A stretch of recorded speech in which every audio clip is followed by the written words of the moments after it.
नाज़रीन ग्रामी, बस पहाड़ी इलाके से गुजर रही थी।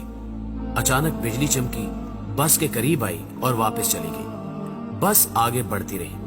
आध घंटे बाद बिजली दोबारा आई, बस के पिछले हिस्से की तरफ लपकी, लेकिन वापस चली गई। बस आगे बढ़ती रही। बिजली एक बार फिर आई और वो इस बार दाईं साइड पर हमला आवर हुई, लेकिन तीसरी बार भी वापस लौट गई। ड्राइवर समझदार था, उसने गाड़ी रोकी और ऊंची आवाज में बोला, भाइयों, बस में कोई गुनाहगार सवार है। ये बिजली उसे तलाश कर रही है। हमने अगर उसे न उतारा तो हम सब मारे जाएंगे।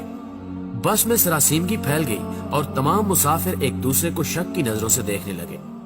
ड्राइवर ने मशवरा दिया, सामने पहाड़ के नीचे दरख्त है, हम तमाम एक एक करके उतरते हैं और उस दरख्त के नीचे खड़े हो जाते हैं। हम में से जो गुनाहगार होगा, बिजली उस पर गिर जाएगी और बाकी लोग बच जाएंगे। ये तजवीज काबिल अमल थी। तमाम मुसाफिरों ने इत्तेफाक किया। ड्राइवर सबसे पहले उतरा और दौड़कर दरख्त के नीचे खड़ा हो गया। बिजली आसमान पर चमकती रही, लेकिन वो ड्राइवर की तरफ नहीं आई। वो बस में वापस चला गया। दूसरा मुसाफिर उतरा और दरख्त के नीचे खड़ा हो गया। बिजली ने उसकी तरफ भी तवज्जो नहीं दी। तीसरा मुसाफिर भी साफ बच गया। यूं मुसाफिर आते रहे, दरख्त के नीचे खड़े होते रहे और वापस जाते रहे, यहां तक कि सिर्फ एक मुसाफिर बच गया। ये गंदा मजहूल सा मुसाफिर था। कंडक्टर ने उसे तरस खाकर बस में सवार कर लिया था। मुसाफिरों ने उसे बुरा भला कहना शुरू कर दिया। लोगों का कहना था कि हम तुम्हारी वजह से मौत के मुंह पर बैठे हैं, तुम फौरन बस से उतर जाओ। वो उससे उन गुनाहों की तफसील भी पूछ रहे थे जिनकी वजह से एक अजियतनाक मौत उसकी मुंतजिर थी। वो मुसाफिर उतरने के लिए तैयार नहीं था, लेकिन लोग उसे हर कीमत पर बस से उतारना चाहते थे।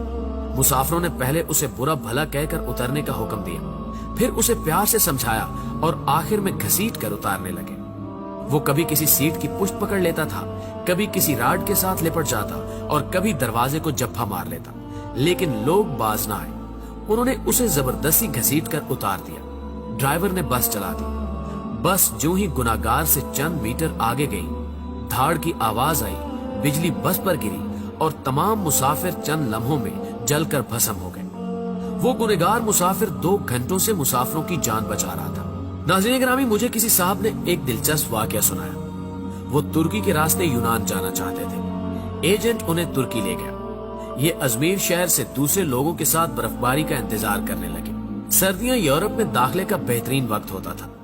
बर्फ की वजह से सिक्योरिटी एहलकार मोर्चों में दुबक जाते थे। बॉर्डर पर गश्त रुक जाता था और एजेंट लोगों को कश्तियों में सवार करते थे और उन्हें यूनान के किसी साहिल पर उतार देते थे। ये एजेंटों की आम प्रैक्टिस थी। उन साहब ने बताया कि हम तुर्की में एजेंट के डेरे पर पड़े थे। हमारे साथ गुजरांवाला का एक गंदा सा लड़का था। वो नहाता भी नहीं था और दांत भी साफ नहीं करता था। उससे खौफनाक बू आती थी। तमाम लोग उससे परहेज करते थे। हम लोग दिसंबर में कश्ती में सवार हुए। हम में से कोई शख्स उस लड़के को साथ नहीं ले जाना चाहता था। हमने उसे रोकने की कोशिश की, लेकिन वो रोना शुरू हो गया। एजेंट के पास वक्त कम था, चुनांचे उसने उसे ठुड्डा मारकर कश्ती में फेंक दिया। कश्ती जब यूनान की हदूद में दाखिल हुई तो कोस्ट गार्ड एक्टिव थे। यूनान को शायद हमारी कश्ती की मुखबरी हो गई थी। एजेंट ने मुख्तलिफ रास्तों से यूनान में दाखिल होने की कोशिश की, मगर हर रास्ते पर कोस्ट गार्ड थे। इस दौरान उस लड़के की तबीयत खराब हो गई। वो उल्टियां करने लगा। हमने एजेंट से एहतजाज शुरू कर दिया। एजेंट टेंशन में था, उसे गुस्सा आ गया। उसने 2 लड़कों की मदद ली और उसे उठाकर यख पानी में फेंक दिया। वो बेचारा डुबकियां खाने लगा। हम आगे निकल गए। हम अभी आध किलोमीटर आगे गए थे कि हम पर फायरिंग शुरू हो गई। एजेंट ने कश्ती मोड़ने की कोशिश की। कश्ती अपना तवाजुन बरकरार न रख सकी और वो पानी में उलट गई। हम सब पानी में डुबकियां खाने लगे। मैंने खुद को सर्दी, पानी और खौफ के हवाले कर दिया। मेरी आंख खुली तो मैं अस्पताल में था। मुझे अमले ने बताया कि कश्ती में सवार तमाम लोग मर चुके हैं, सिर्फ 2 लोग बचे हैं। मैंने दूसरे शख्स के बारे में पूछा। डॉक्टर ने मेरे बेड का पर्दा हटा दिया। दूसरे बेड पर वही लड़का लेटा था जिसे हमने अपने हाथों से समंदर में फेंका था। समंदर की लहरें धकेलकर उसे साहिल तक ले आई थी। मुझे कोस्ट गार्ड ने बचा लिया था, जबकि बाकी लोग गोलियों का निशाना बन गए या फिर सर्दी से छिटर कर मर चुके थे। मैं 15 दिन अस्पताल में रहा। मैं इस दौरान ये सोचता रहा कि मैं क्यों बच गया। मुझे कोई जवाब नहीं सूझता था। मैं जब अस्पताल से डिस्चार्ज हो रहा था, मुझे उस वक्त याद आया कि मैंने इस लड़के को लाइफ जैकेट पहनाई थी। एजेंट जब उसे पानी में फेंकने के लिए आ रहा था तो मैंने फौरन बाग से जैकेट निकालकर उसे पहना दी थी। ये वो नेकी थी जिसने मुझे बचा लिया। मुझे जो ही ये नेकी याद आई, मुझे 6 माह का वो सारा जमाना याद आ गया जो हमने उस लड़के के साथ गुजारा था। हम न सिर्फ तुर्की में उसकी वजह से बचते रहे थे, बल्कि वो जब तक हमारी कश्ती में मौजूद रहा, हम कोस्ट गार्ड से भी महफूज रहे, यख पानी से भी और मौत से भी महफूज रहे। हमने जो ही उसे कश्ती से धक्का दिया, मौत ने हम पर अटैक कर दिया। मैंने पुलिस से दरखास्त की कि मैं अपने साथी से मिलना चाहता हूँ। पुलिस एहलकारों ने बताया कि वो पुलिस वैन में तुम्हारा इंतजार कर रहा है। मैं गाड़ी में सवार हुआ और जाते ही उसे गले लगा लिया। मुझे उस वक्त उसके जिस्म से किसी किस्म की बू नहीं आ रही थी। मुझे मालूम हुआ कि मेरे साथियों को उसके जिस्म से अपनी मौत की बू आती थी। ये उन लोगों की मौत थी जो उन्हें उससे अलग करना चाहती थी, और जो ही अलग हुए सब के सब मौत की आगोश में चले गए। नाज़रीन ग्रामी, मेरे एक बुजुर्ग दोस्त जवानी में अरबपति थे, लेकिन उनकी जिंदगी का आखिरी हिस्सा उसरत में गुजरा। मुझे उन्होंने एक दिन अपनी कहानी सुनाई। उन्होंने बताया कि मेरे वालिद मिल में काम करते थे, गुजारा मुश्किल से होता था। उनका एक कजन माजूर था। कजन के वालिदैन फौत हो गए, उसके आगे पीछे कोई नहीं रहा। मेरे वालिद को तरस आ गया और वो उसे अपने घर ले आए। हम 5 बहन भाई थे। घर में गुर्बत थी और ऊपर से एक माजूर बच्चा सर पर आ गया। वालदा को वो अच्छे नहीं लगते थे। वो सारा दिन उन्हें कोसती रहती थी। हम भी वालदा की वजह से उनसे नफरत करते थे, लेकिन मेरे वालिद को उनसे मोहब्बत थी। वो उन्हें हाथ से खाना भी खिलाते थे और उनका बोल बराज भी साफ करते थे और उन्हें कपड़े भी पहनाते थे। अल्लाह का करना ये हुआ, हमारे हालात बदल गए। हमारे वालिद ने छोटी सी भट्टी लगाई। ये भट्टी कारखाना बनी और वो कारखाना कारखानों में तब्दील हो गया। हम अरबपति हो गए। 1980 की दहाई में हमारे वालिद फौत हो गए। वो चचा तरके में मुझे मिल गए।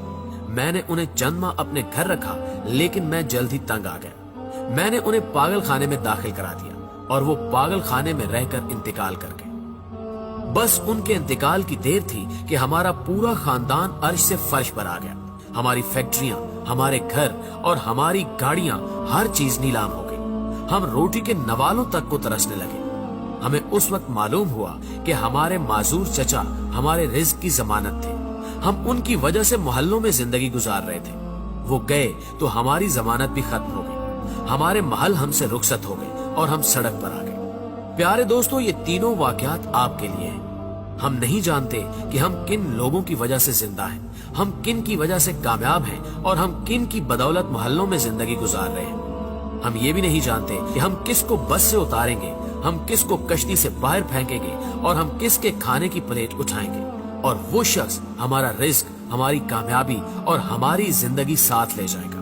हम हरगिज नहीं जानते, लिहाजा हम जब तक उस शख्स को पहचान नहीं लेते, हमें उस वक्त तक किसी को बस, कश्ती और घर से निकालने का रिस्क नहीं लेना चाहिए, क्योंकि हो सकता है हमारे पास जो कुछ हो वो सब कुछ उस शख्स का हो, और अगर वो चला गया तो सब कुछ चला जाए, हम न रहे, मट्टी का ढेर बन जाए। प्यारे दोस्तों, हमेशा की तरह मुझे उम्मीद है कि आज की ये वीडियो ना सिर्फ आपको पसंद आई होगी, बल्कि आपके इल्म में खातिर खा इजाफे का बायस भी बनी होगी।